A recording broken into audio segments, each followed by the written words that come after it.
Nagsisimula ang kwento sa silangang kontinente kung saan ang mga puwersa ng mga barbaro ay nagbabanggaan sa mga nagtatanggol na sundalo ng kaharian ng Eldoran.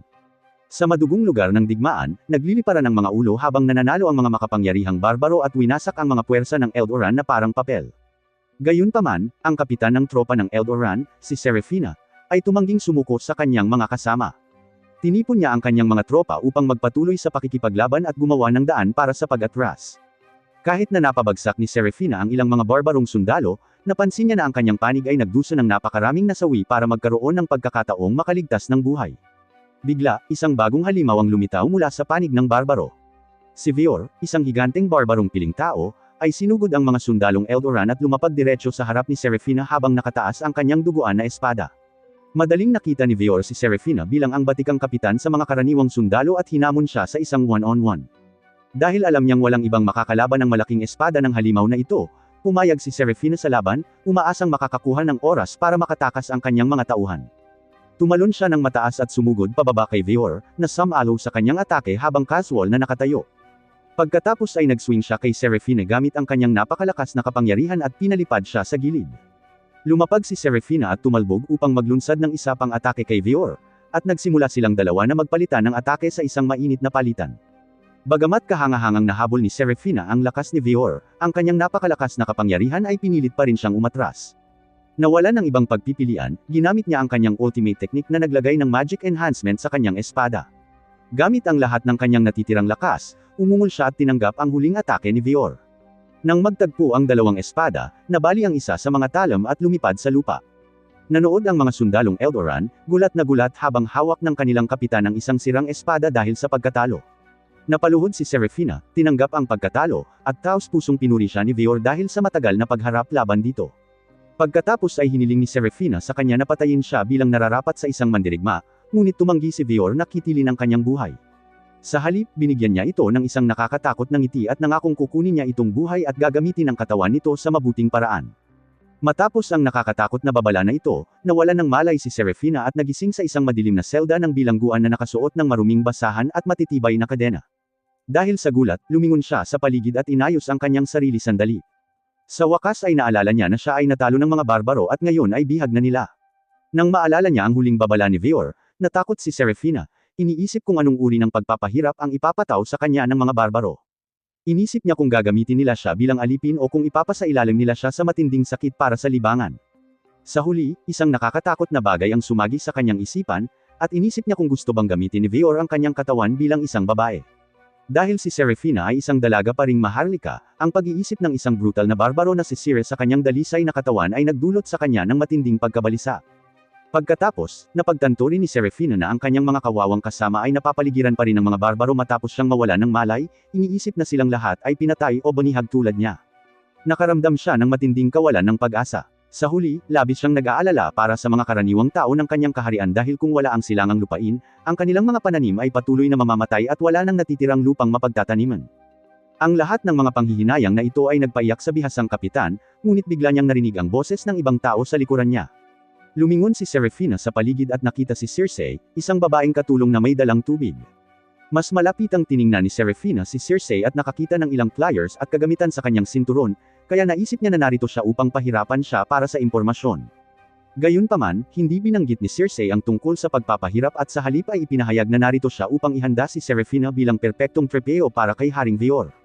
Pagkatapos ay itinali niya si Serafina sa pader upang pigilan siyang gumalaw at inihanda ng kapitan ng kabalyero ang sarili para sa isang brutal na pagpapahirap. Samantala, sa labas ng piitan, naisip ni Vior ang pagbisita kay Serafina, ang kanyang mga mata ay kumikinang sa pananabik. Pagbalik sa selda ng bilangguan, hubad na ngayon si Serafina habang hinuhugasan ni Circe ang kanyang katawan gamit ang basang tela.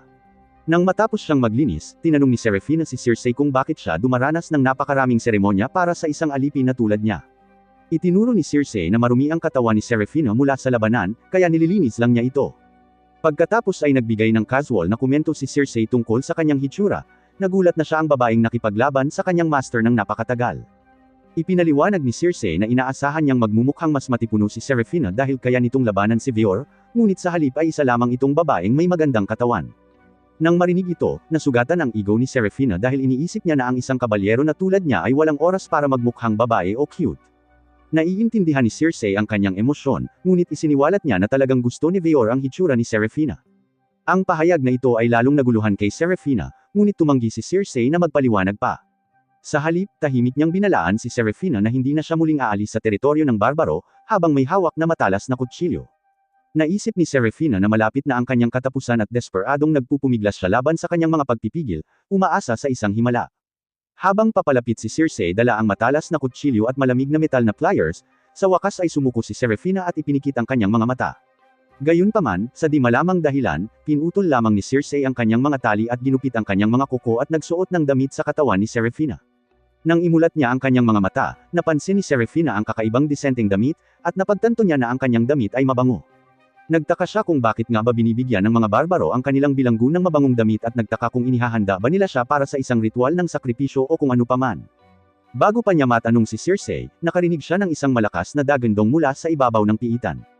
Kinumpirma ni Circe na narito si Veor at di nagtagal ay pumasok ang napakalaking hari ng barbaro sa selda ng bilangguan ni Serafina.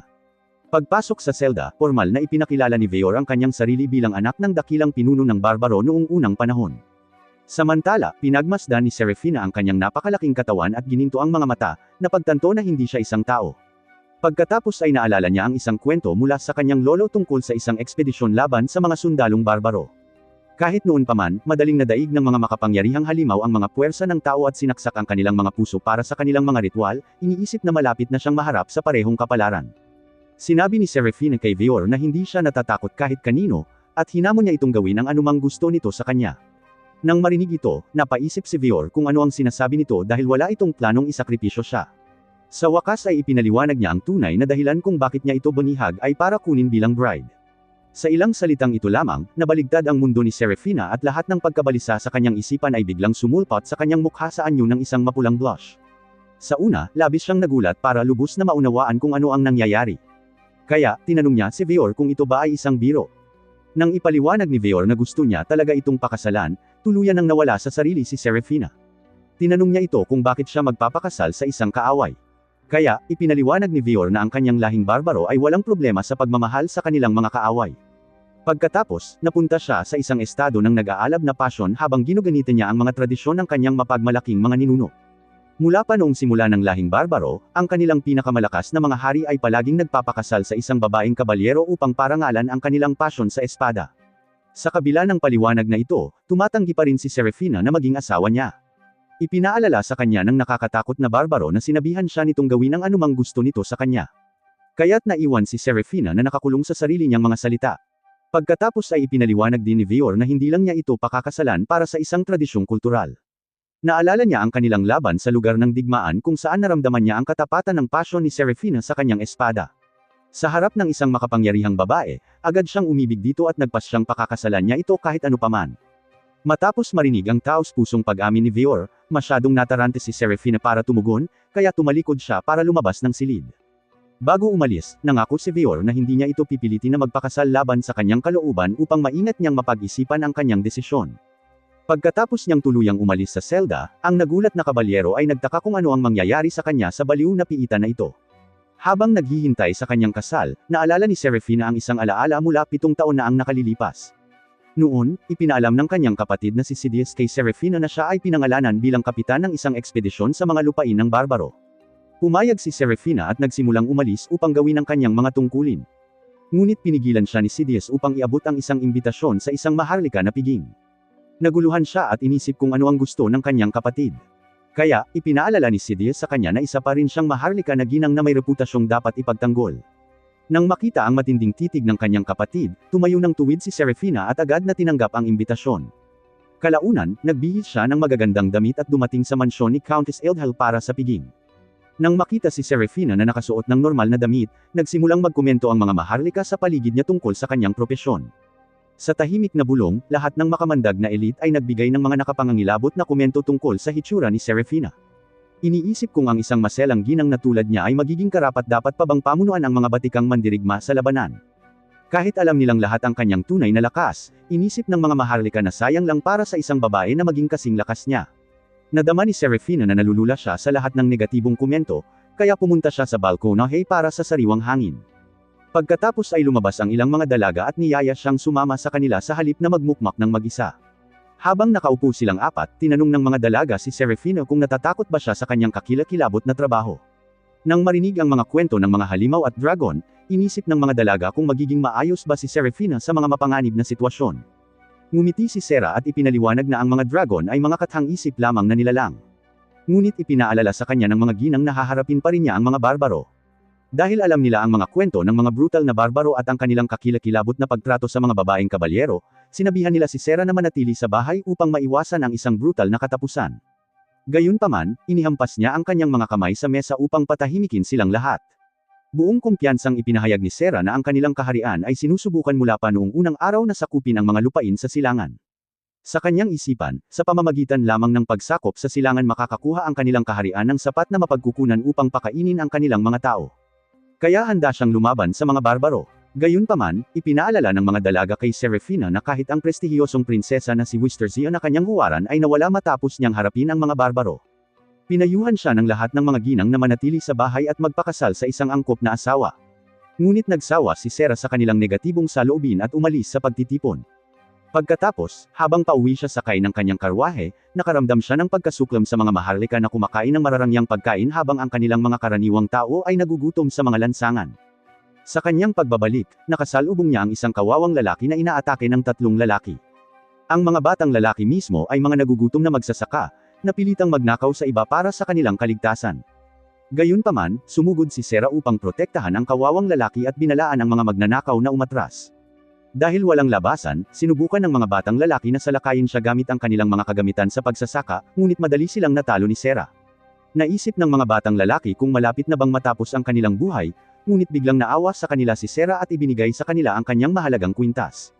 Gulat na gulat, nagpasalamat ang mga batang lalaki sa kanyang mahalagang regalo at nangakong hindi na muling sasaktan ang ibang tao. Pagkaalis nila, naramdaman ni Sera ang pagkirot ng kanyang puso dahil sa sakit sa kalagayan ng kanyang mga tao. Sa loob-loob niya, nangako siya sa kanyang mga tao na babalik siyang matagumpay mula sa silangan at magdadala ng kapayapaan sa kanilang kaharian. Ilang araw ang lumipas, bago umalis para sa ekspedisyon, nagbigay-pugay si Sera sa nawawalang prinsesa, si Wisterzia. Biglang sumulpat ang kanyang kapatid mula sa likuran, galit na hindi siya nakahanap muli ng asawa sa piging. Ipinaalala ni Serafina kay Sidious na malapit na siyang ipaglaban ang kanilang kaharian. Ngunit matatag na sinabi sa kanya ng mapagmalaking prinsipe na ang mga babae ay hindi kailanman maaaring lumaban sa mga frontline. Habang galit niyang sinisigaw ang kanyang pangalan, bigla, ang boses ng prinsipe ay nagbago at naging Veor. Lumapit si Veor sa kanya at iniunat ang kamay, determinadong yakapin ang asawa niya kahit anong mangyari. Habang sinusundo siya ng barbaro, tuluyang natapos ang bangungot ni Serafina, at nagising siyang pinagpapawisan ng malamig. Pagkatapos ay nakarinig siya ng malakas na hilik mula sa malapit, at napansin niya si Veor na natutulog sa tabi niya. Sa isang iglap, ang pagkakita sa malakas na katawan ni Veor ay nagpabalik sa kanyang katinoan, at huminga siya ng malamig, takot na harapin ito bilang asawa nito. Ilang sandali pa, naalala ni Sera ang kanyang mga iniisip. Sinigawan niya si Veor dahil sa pagsama niya rito, ngunit ipinaliwanag nito na kasalukuyan silang nasa kwarto nito. Nang marinig ito, lalong nagalit si Sera at tinanong kung bakit hubad si Veor kasama niya. Hindi niya pinansin ang tanong nito at sa halip ay umakto na parang nakahinga siya ng maluwag na maayos na ang pakiramdam nito pagkatapos ng kagabi. Ang imahe sa isip ni Sera ay patuloy na lumalala at naisip niya na pinilit siya ng brutal na barbarong ito. Dahil hindi niya matiis ang paghamak sa kanyang dignidad, sinabihan ni Sera si Veor na alisin na lang siya sa kanyang paghihirap. Pinatigil siya ni Veor sa pag-iisip kung bakit mas gusto niyang mamatay kaysa patayin ito. Itinuro ni Sera na ang isang barbaro ay walang ideya kung ano ang kahulugan ng karangalan ng isang babae sa kanyang kaharian, kaya wala siyang karapatang husgahan ang nararamdaman nito. Ipinaalala rin niya rito na natalo lang siya sa labanan, kaya ang kanyang karangalan bilang isang kabalyero ay naapektuhan din ng husto. Naiintindihan ni Veor ang kanyang pagkadismaya, ngunit iniisip pa rin niya na hindi sapat iyon para bigyang katwiran ang pagkitol ng kanyang buhay. Sa halip, hinikayat niya itong magpatuloy at pahalagahan ang kanyang biyaya sa buhay. Habang nagtatalo silang dalawa, pumasok si Circe sa silid dala ang ilang damit para kay Veor. Napagtanto niya na nagkaroon ng hindi pagkakaunawaan si Sera at ipinaliwanag na na-overdose siya sa isang pampatulog na gamot na ibinigay nila sa kanya. Dahil hindi inaasahan ni Veor na magiging ganito kalakas ang gamot, nag-alala siya at dinala siya sa sarili niyang kwarto para panuurin habang nagpapahinga ito. Sa wakas, napagtanto ni Sera na inalagaan lang siya ni Veor sa halip na ikumpromiso ang kanyang kailan isang puri habang siya ay walang malay. Gayunpaman, nagalit siya rito dahil sa paglikha ng ganitong hindi pagkakaunawaan. Muling tinakpan ni Veyor ang kanyang galit na parang wala lang at sa halip ay nag-focus sa paghahanda ng almusal. Nang matapos siyang magpalit ng damit, umalis siya para kumain at sinabihan si Sarah na lumabas kapag handa na siya. Pagkalabas ni Veyor ng kwarto, bumagsak si Sarah sa sahig. Na-overwhelm sa lahat ng emosyong naranasan niya. Nahihiya siya na ang isang mapagmalaking kabalyero na tulad niya ay umaasa sa kanyang pinakamatinding kaaway para sa pagkain at tirahan at naalala niya ang mga turo ng kanyang lolo. Sa kabila ng pagsasanay sa sarili nitong apo, nalungkot din ang lolo ni Sarah na ipinanganak siyang babae.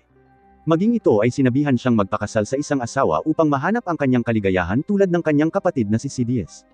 Dahil sa maraming nakakapanghinang salita na narinig, napagtanto ni Sarah na si Veyor lamang ang taong nagpahalaga sa kanyang pagiging kabalyero at natagpuan itong kaakit-akit. Gayunpaman, ayaw pa rin siyang tanggapin ng kanyang ego ang pag-ibig nito at sa halip ay nag-focus sa paghahanda ng almusal para sa kanya.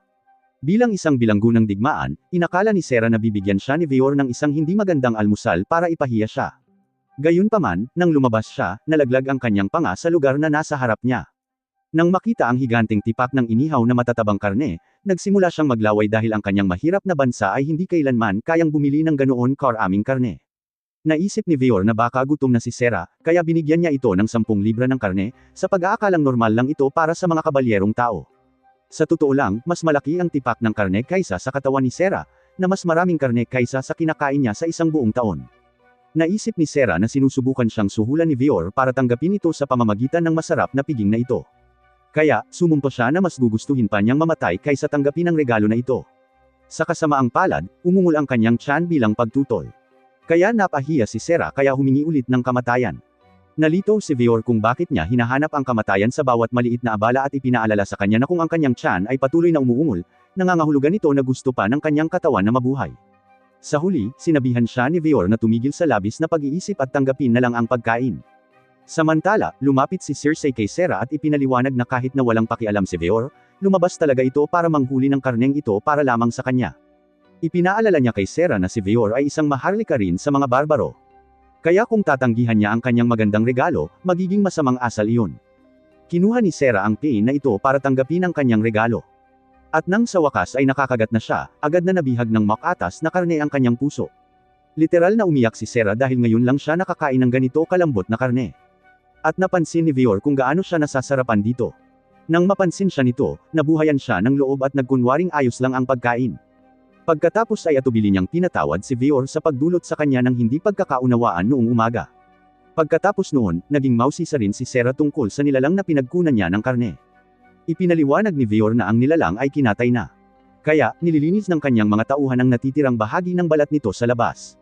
Sumilip si Sarah sa bintana, iniisip na ito ay isang uri ng makatas na baka. Sa halip, sinalubong siya ng isang mabangis na dragon na na-hunting. Inisip niya kung ito ba ang mga dragon mula sa mga alamat na sinasabing humihinga ng apoy. Natawa si Veyor, ipinaliwanag na kahit na mayroong mga dragon na humihinga ng apoy, ang isang ito ay isang herbivore lamang. Pagkatapos ay napansin niya si Sarah na inuubos ang lahat ng karne, kahit nagulat siya sa pinagmulan nito. Nang matapos kumain si Sarah, niyaya siya ni Veyor na lumabas kasama niya. Hindi pa rin siya pinagkakatiwalaan ni Sarah, kaya nag-aalangan siyang lumabas. Naisip ni Veyor kung takot lang ba siya sa mga halimaw na makikita niya sa ibang bansa, kaya nagalit siya at tinanggap ang hamon nito. Habang naghahanda si Sarah para lumabas, binalaan pa rin niya si Veyor na wala siyang tiwala dito. Tinanggap niya ang babala nito, ngunit iniisip pa rin niya na magugustuhan nito ang tanawin sa labas. Pagkalabas pa lang ni Sarah ng bahay, natigilan siya nang makita ang isang payapang parang napuno ng mga hayop. Napansin ni Veyor ang kanyang pagkagulat, kaya ipinaliwanag niya na kahit na ang kanilang lugar ng digmaan ay isang kaparangan, ang natitirang mga lupain ng mga barbaro ay puno ng buhay. Pagkatapos ay nagsimulang maglakad si Veyor upang ipakita sa kanya ang isa pang tanawin. Kaya inihanda ni Sarah ang kanyang sarili sa mga sorpresa sa unahan. Habang naglalakad sila sa kagubatan, mausisa na pinagmasdan ni Sarah ang lahat ng mga hayop sa kanilang paligid. Sa itaas, nakakita siya ng isang dragon na lumilipad sa kalangitan. Kaya ipinaliwanag ni Veyor na isa lamang itong normal na hayop na naninirahan sa kanilang mga lupain. Bagamat mahirap manghuli ng mga dragon, kadalasan ay hindi nila iniistorbo ang mga barbaro hanggat hindi sila pumapasok sa kanilang mga lungga. Naiinis si Sarah na casual lang ang pagtrato ni Veyor sa mga nakakatakot na halimaw na ito, ngunit ipinaalala niya sa kanya na kakakain lang niya ng isa para sa almusal. Dahil sa hiya, natahimik si Sarah at nagpatuloy sa paglalakad. Di nagtagal, nakarinig siya ng mahinang humuhuni sa malayo at nagtaka kung ano iyon. Habang papalapit siya sa tunog, nagulat siya nang makita ang isang malinis at malinaw na talon. Dahil sa gulat, sinabi ni Sera na ngayon pa lang siya nakakita ng isa. Kaya, napaisip si Vior kung walang mga talon ang kaharian niya. Naging depensibo si Sera at nagsimulang itanggi ito, ngunit naalala niya na ang kaharian ng Eldoran ay tunay na walang ganitong mga likas na tanawin.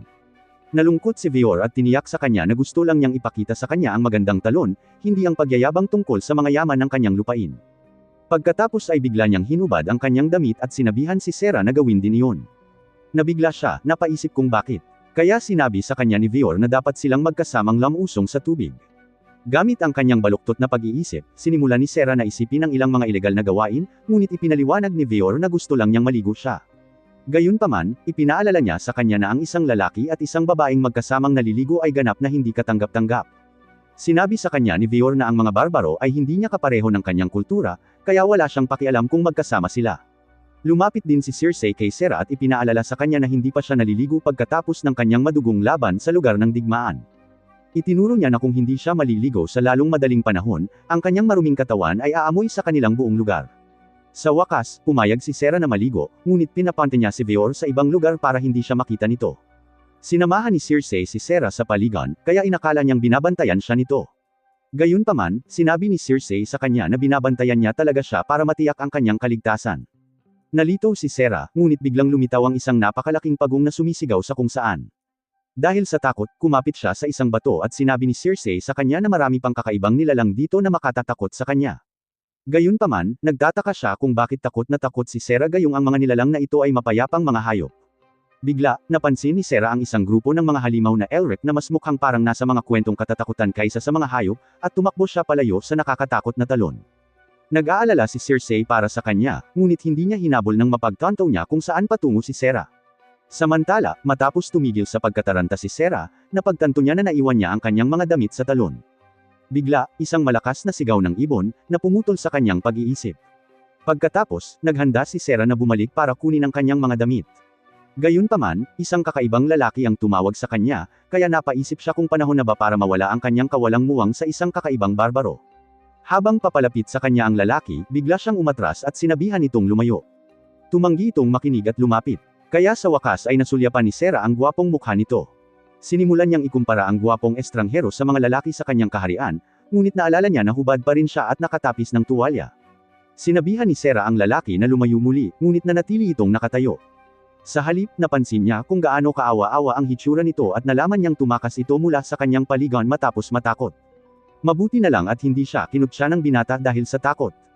Isiniwalat niya na ang kanyang ina ay isang babae rin mula sa kanluran. Kaya, natatakot din siya sa paligan tulad ni Sera.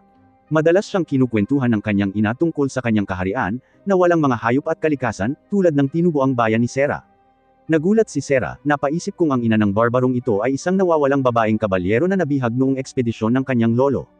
Habang nawawala siya sa kanyang pag-iisip, ibinalot siya ng binata ng sarili niyang mga damit. Pagkatapos, sinabihan niya itong sumama sa kanya upang mahanap nila ang kanyang mga damit. Nagulat si Sera na ang isang barbaro ay maaaring maging isang maginoo at nagtaka kung si Vior ay isa lamang espesyal na kaso ng baliw. Samantala, napansin ng lalaki na namumula ang mukha nito, kaya lumapit siya upang tingnan kung may lagnat ito. Bilang isang maharlikang dalaga, si Sera ay lubos na nataranta sa kanyang paghawak. Naisip ng lalaki na ang kanyang lagnat ay masyadong matindi, kaya hindi siya makakapaglakad pabalik sa bundok. Kinarga niya ito sa kanyang mga bisig upang buhatin pababa. Di nagtagal, natagpuan ni Circe silang dalawa na nakatayong magkatabi at nagtataka kung paano madaling napaamo ng kanyang master na si Vior si Sera. Nang marinig ang pangalan nito, sa wakas ay napagtanto ni Sera na ang binata na may karga sa kanya ay walang iba kundi si Vior na may ahit na balbas. Ngumiti siya, natuwa nang makita kung gaano siya nagulat. Galit na galit sa panlilinlang nito, sinampal ni Sera si Vior, na masayang pinuri siya sa paggawa ng mas marami pa. Habang naglalakad sila pauwi, iniisip ni Circe kung magiging maayos ba si Vior. Habang binabalaan siya ni Sera na hahamunin siya nito sa isang tunggalian kung nasa kanya ang kanyang espada. Pagkatapos ay sinisi niya ito sa kanyang pagkataranta dahil dinala siya nito sa isang mapanganib na lugar. Gayunpaman, ipinaliwanag ni Circe na ang mga hayop sa kanilang paligid ay pawang mapayapa dahil personal na nagpapatrolya si Vior sa lugar upang matiyak na walang anumang mapanganib na hayop. Ipinaliwanag din ni Vior na naligo siyang mag-isa dahil gusto ni Sera ng privacy kung hindi ay paprotektahan sana niya ito. Pagkatapos ay naisip ni Sera kung ang mga nilalang tulad ng mga dragon ay sapat na mapanganib upang bantayan. Ipinaliwanag ni Vior na kahit na malakas ang mga dragon, kadalasan ay duwag sila at hindi nila pinupukaw ang mga tao ng mag-isa. Gayunpaman, itinuro ni Cersei na tanging si Veor lamang ang may sapat na lakas upang ituring na duwag ang dragon. Pagkatapos ay humarap siya kay Sera, natuwa na nakita niya ang isang bagong panig nito. Nahiya sa atensyon nito, pinatawad siya ni Sera bilang pasasalamat sa magandang tanawin at iniwan ang lugar na galit na galit. Habang pauwi, naisip niya na hindi naman magiging masama ang maging asawa ni Veor dahil napakagwapo nito kapag walang balbas. Sa kasamaang palad, ilang araw lamang ang lumipas, natagpuan niya itong bumalik na may makapal na balbas, na nagpabalik sa dating anyo nito. Ilang araw ang lumipas, naiinip na nakinig si Sera habang inaanyayahan siya ni Veor sa isang pagpupulong kasama ang mga miyembro ng kanyang angkan. Ipinakita niya sa kanya ang lugar ng pagpupulong, na siyang pinakamatanda at pinakamalaking pamayanan ng lahing barbaro na tinatawag na Lakeside Village. Nabanggit ni Sera ang lokasyon ng nayon, ngunit nagtaka siya kung bakit ibinubunyag ni Veor ang mga potensyal na impormasyon tungkol sa militar. Nagtataka siya kung minamaliit ba siya ni Veor at ipinaalala sa kanya na maaari siyang laging makatakas sa kanyang tinubuang bayan at ibunyag ang impormasyong ito sa kanyang militar. Nang marinig ni Veor ang kanyang babala, nagsimula siyang tumawa ng malakas. Ipinaalala niya kay Sera na minahal niya ang kanyang inahit na mukha ilang araw pa lamang ang nakalipas, kaya walang paraan na gugustuhin niya itong saktan. Naisip din niya na madali niya itong gawing asawa, kaya hindi siya nag-aalala na baka maglabas ito ng anumang sensitibong impormasyon. Habang walang tigil ang pagtatalo nilang dalawa, napansin ni Cersei na parang mag-asawa na silang kumikilos. Pagkaraan ng ilang panahon, narating nila ang tagpuan kung saan napapaligiran si Sera ng 100 nakakatakot na lalaki, armado hanggang sa ngipin. Bawat isa sa mga batikang barbaro ay nagmamakaawa kay Veor na bigyan sila ng pagkakataong subukan ang kanilang espada laban sa babaeng kapitan. Naisip ni Sera na sa wakas ay dumating na ang kanyang panahon dahil gusto na siyang patayin ng mga barbaro bilang paghihiganti sa pagkatalo sa kanilang mga kasama. Gayunpaman, sinabihan ni Veor ang mga barbaro na umatras at bigyan siya ng maayos na pagtanggap sa kanilang tribo. Sa utos ng kanilang pinuno, kumalma ang lahat ng mainitan ang ulong barbaro at nagbigay kay Sera ng kapayapaan. Nang makita ang kanilang masayang mga tingin, nagtaka si Sera kung bakit sila nagtitipon dito kung ayaw naman nila siyang patayin. Ipinaliwanag ni Veor na narito lamang sila para salubungin siya, umaasang makakuha ng sparring sa pakikipaglaban sa kanya. Lalo siyang nalito dahil dito, at tinanong niya si Veor kung bakit walang gustong maghiganti sa mga barbaro. Para masagot ang kanyang tanong, tinanong mismo ni Veor ang mga barbaro kung mayroon ba silang galit kay Sera. Seryosong ipinahayag nilang lahat na wala silang masamang balak, at pumila sila sa isang hanay ng mga mandirigma upang salubungin siya sa tribo. Hindi pa rin nagtitiwala si Sera sa mga barbaro, iniisip na sinusunod lamang nila ang utos ng kanilang pinuno. Gayunpaman, sinundan niya sina Veor at Cersei papasok sa hanay. Habang naglalakad sila, biglang umiyak ang isa sa mga barbaro at sinira ang hanay sa likuran ni Sera. Dahil sa kanyang katapangan, pinuri siya nito dahil sa kanyang hindi kapani-paniwalang pagpapakita ng martial arts sa lugar ng digmaan. Natigilan si Sera nang magsimulang sumabay ang mas maraming barbaro, pinupuri ang kanyang kagandahan at kasanayan. Labis siyang natarante sa lahat ng papuri na ito mula sa kanyang mga kaaway. Ngunit ipinaalala sa kanya ni Veor na lahat ng barbaro ay nirerespeto ang lakas, kahit kanino pa ito. Gulat na gulat siyang sumunod sa kanya papasok sa loob ng nayon. Habang naglalakad, napagmasdan niya ang isang mapayapang komunidad na nagpo-proseso ng mga hayop. Bigla, huminto si Veor sa harap ng isang bahay kung saan pinapakuluan ng tubig. Sinabi niya kina Cersei at Sera na mananatili sila sa bahay na ito habang siya ay namamahala sa isang pagpupulong kasama ang mga matatanda. Pagkatapos, ipinaalam niya ang kanyang presensya sa mga residente ng bahay. Di nagtagal, isang mabait na babae ang lumabas sa bahay, nagtataka kung ano ang gusto ni Veor. Ipinakilala niya si Sera bilang asawa niya at sinabihan itong alagaan si Sera habang wala ito. Nagulat ang babae, agad na nahulog ang loob ng babae sa kaakit-akit na kagandahan ni Sera. Kinaladkad niya ito papasok para alagaan ito. Hindi man lang nag-abalang makinig sa mga reklamo ng kawawang babae. Sa loob, humingi ng tawad ang babae sa pagiging mapilit, ngunit pinatawad siya ni Sera. Pagkatapos, tinawag niya ang kanyang anak na si Gatar, at inutusan itong magdala ng ilang halamang gamot para sa kanya. Habang nahihirapan ang batang lalaki na halughugin ng isang malaking kahon, itinaas ng kanyang ina ang takip para tulungan siyang maghanap. Di nagtagal, inilabas niya ang isang supot ng halamang gamot at dinala ito ng babae sa kumukulong tubig para gumawa ng tsaa. Naisip ni Sera kung normal ba para sa mga barbaro na maglagay ng mga halamang gamot sa kanilang tsaa. At tumanggo ang babae. Pagkatapos, sinabi ng babaeng katabi niya na kakailanganin nila ng mas maraming pinakuloang tubig para makagawa ng sapat na tsaa para sa lahat. Inutusan niya ang kanyang mga anak na kumuha ng mas maraming panggatong. Kaya humanga si Sera na ang mga batang barbaro ay naturuan na maging matatag at malaya. Hindi masyadong inisip ng ina ng bata, sinasabing kinokopya lang nila ang kanilang mga nakatatanda. Pagkatapos, nang maluto na ang tsaa, humigop si Sera. Inamin niya na mas masarap ang tsaa kaysa sa inaasahan niya dahil ang lasa ng halaman ay nagpapapresko sa kanyang katawan. Naisip ni Circe na masarap ang mga halaman dahil nagmula ang mga ito sa espesyal na sagradong puno. Nang maubos ni Sera ang kanyang tasa, sabik siyang humingi ng isa pa. Pagkatapos, napansin niya na ang dalawang ina na nakatira sa bahay ay hindi magkamag-anak. Inisip niya kung sila lang ba ang nakatira sa bahay at tinanong kung ang kanilang mga asawa ay nagtatrabaho sa militar sa labas. Gayunpaman, ginulat siya ng babae nang ibunyag niya na pareho silang mga balo. Ipinaliwanag niya na ang kanilang mga asawa ay namatay sa isang labanan laban sa kanluran. Kaya, nakaramdam ng pagkakasala si Sera sa mga krimen ng kanyang sariling mga tao. Kahit alam niyang nakikipaglaban ang hukbo ng kanluran para makakuha ng mga mapagkukunan para sa kanyang sariling mga tao, nalungkot pa rin si Sera na sinira nila ang mga inosenteng buhay. Humingi siya ng paumanhin sa parehong ina para sa kanyang hukbo, iniisip na may karapatan silang magalit sa kanya. Gayunpaman, nalilito ang babaeng barbaro dahil sa palagay niya ay gusto nilang maghiganti. Ipinaalala ni Sera sa kanila na ang kanyang mga kababayan ang pumatay sa kanilang mga asawa at itinuro na maaaring siya mismo ang pumatay. Nang marinig ito, tuluyang tumahimik ang mga babae. Pagkatapos, nagsalita ang panganay sa kanila. Bagamat nalulungkot siya na hindi makita ng kanyang bunsong anak ang mukha ng kanyang ama, iniisip pa rin niya na isang biyaya na naroon ito sa libing ng kanyang ama. Mula noon, nanatili siyang nagpapasalamat para sa kanyang anak at patuloy na pinalaki ito ng may pagmamahal at pag-aalaga. Itinuro rin niya na kung hindi dahil sa digmaan, ang mga barbarong lalaki ay mamamatay sa iba pang mapanganib na pakikipagsapalaran tulad ng mga kuweba, pakikipaglaban sa mga halimaw, o pangangaso ng dragon.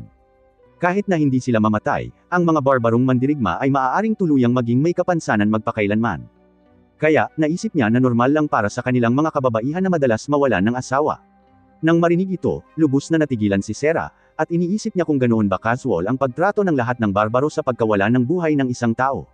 Bigla, tumunog ang isang alarm bell sa bayan habang natutukoy ng mga tore ng bantay ang isang paparating na pag-atake. Sa loob ng bahay, napagtanto ni Circe ang nangyayari at binalaan ang lahat na sila ay inaatake.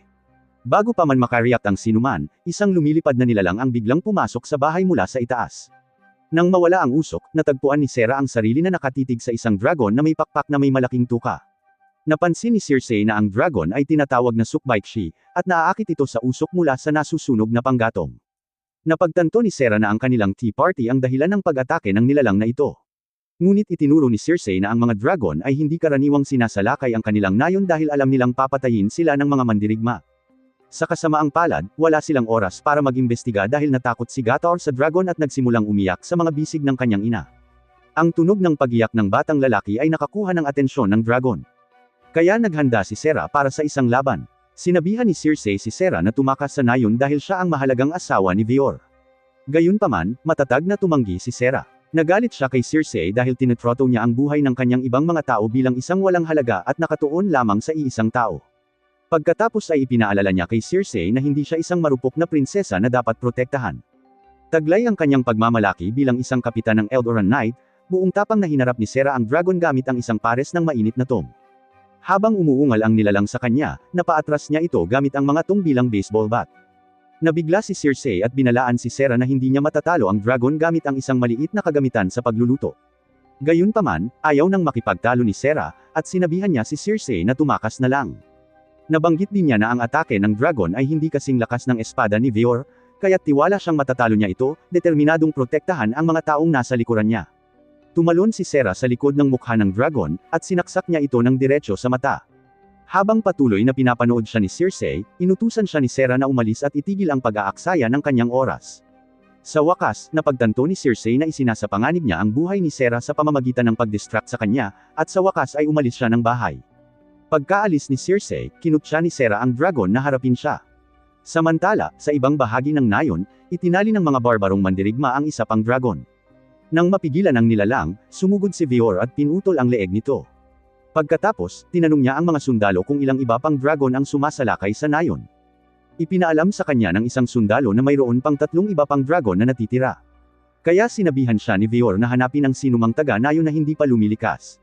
Pumayag ang sundalo, habang iniisip ni Veor na ligtas si Sera dahil sigurado na tutulungan siya ni Circe na makatakas. Matapos tugunan ang sarili niyang mga alalahanin, tinipon niya ang mga barbaro upang bantayan ang natitirang bahagi ng nayon at pinabagsak ang 2 pang natitirang dragon. Matapos talunin ang 2 pa, nagtaka si Veor kung nasaan ang huli. Bigla, sumugod si Circe sa kanya nang wala si Sera sa likuran niya.